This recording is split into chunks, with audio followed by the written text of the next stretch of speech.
Hello kaibigan. Ayan. So welcome back to my channel kaibigan. Welcome back kaibigan.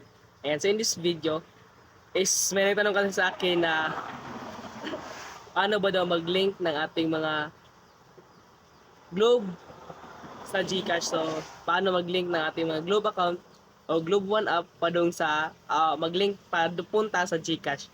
Ganyan. So yun.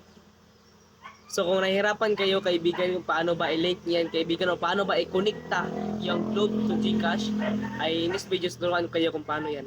Kung andito ka ay dahil gusto mong malaman yung mga iba't ibang mga tutorial tungkol sa Globe ay meron akong ibang video dyan sa baba kaibigan sa Globe playlist ko kaibigan. So yung Globe playlist ko kaibigan is all about Globe lang po yan kaibigan. So pwede nyo panoorin kung paano mag-register, paano gumawa ng Globe account.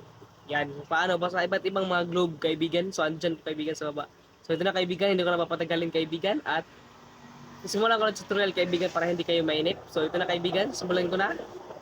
Station kaibigan. Ayan, so dito. So dito po. So punta lang po tayo sa ating mga Globe kaibigan. So yung Globe One app natin, punta lang po tayo dito sa ating Globe One app. Ayan, so open na po natin yung ating Globe.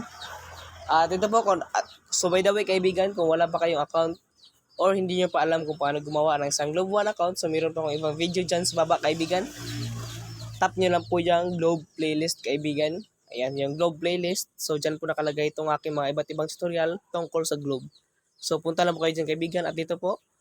At pagka login po natin sa ating Globe, so dito po tayo mag-direct sa ating dashboard at saka dito po. So tuturuan ko na kayo kung paano ba yan gawin. So hindi ko na papatagalin kaibigan.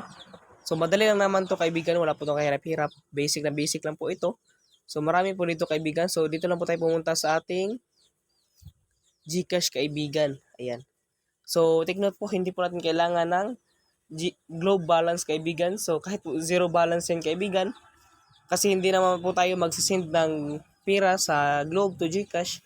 So, ang gagawin lang natin is maglilink lang tayo or magbabind lang tayo ng ating GCash dito sa ating Globe kaibigan.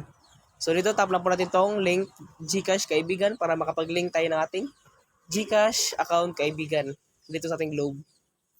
At nang sa ganun is makasend tayo ng pera. So, dito po is may nakalagay na OTP code kaibigan. So, meron 6-digit OTP code dito kaibigan. And within the 5 minutes, kailangan natin itong malagay dito kaibigan. Ayan. So, ito po yung OTP code kaibigan. So, kailangan po natin kaibigan. So, paste na yan po dito kaibigan. At ito na nga kaibigan. So, nakalagay dito na successfully na po ako pagkatapos po ng code na yun kaibigan. So, ganun lang kaibigan. Then, back account po kaibigan. So, kung gusto na itong video na to kaibigan, don't forget to like and subscribe. Ganyan kaibigan. So, ganito lang kadali kaibigan mag-link kaibigan ng ating mga GCash to Globe kaibigan. So, thank you kaibigan and God bless. So, this is the end of our video kaibigan. Ayan. So I hope nakatulong at nagustuhan niyo itong vlog ko ngayon kaibigan. And thank you po talaga sa panonood kaibigan. And sana po nakatulong to kaibigan. At kung nakatulong to kaibigan, I don't forget to like and subscribe para malaman ko kung sino yung mga natulungan ko dito sa video natin ngayon kaibigan. So thank you po talaga sa panonood kaibigan. And God bless po at maraming salamat kaibigan. So thank you kaibigan and God bless.